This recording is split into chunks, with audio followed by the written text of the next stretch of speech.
Amirul Azwan bin Muhammad Ghazali atau Amirul AF4 dilahirkan pada tahun 1988 di Kuching, Sarawak.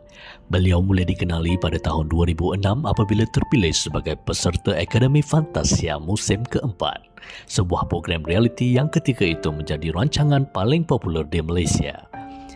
Dalam AF4, Amirul dikenali sebagai peserta yang sangat tenang dan memilih gaya persembahan yang sederhana tetapi tepat dari segi vokal, dan beliau sering dipuji kerana kepribadiannya yang mudah bekerjasama.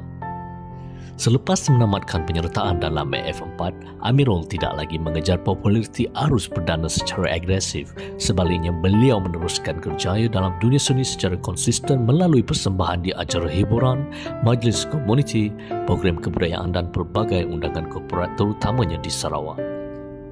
Dengan pendekatan yang lebih kepada kerja di belakang tabir dan persembahan berskala kecil, Amirul membina reputasi sebagai seorang artis yang profesional, berdisiplin dan sentiasa menepati komitmen.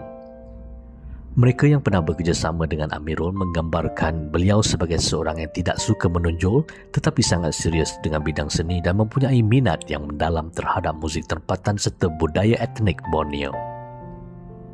Di sebalik kejayaan seninya, Amirul menjalani kehidupan peribadi yang sangat sederhana.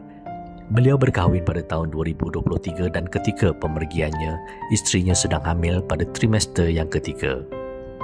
Walaupun tidak selalu tampil di media, Amirul masih mempunyai pengikut setia yang terus mengikuti perkembangan beliau sejak era AF4.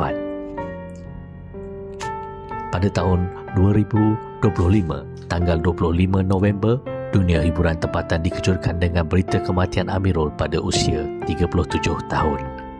Beliau dilaporkan meninggal dunia secara mengejut akibat komplikasi jantung. Dan berita itu cepat tular dan mendapat perhatian rakan industri, peminat lama serta masyarakat di Sarawak yang mengenali perjalanan seninya. Walaupun perjalanan karirnya sangat sederhana, nama Amirul kekal sebagai sebahagian daripada memori kolektif peminat Akademi Fantasia. Sumbangannya dalam dunia seni, khususnya di peringkat komuniti dan persembahan kebudayaan, terus menjadi sebahagian daripada legasi kecil yang ditinggalkannya.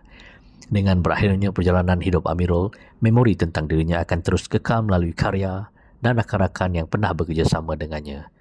Al-Fatihah buat Amirul. Follow, like dan share Mom Storyteller.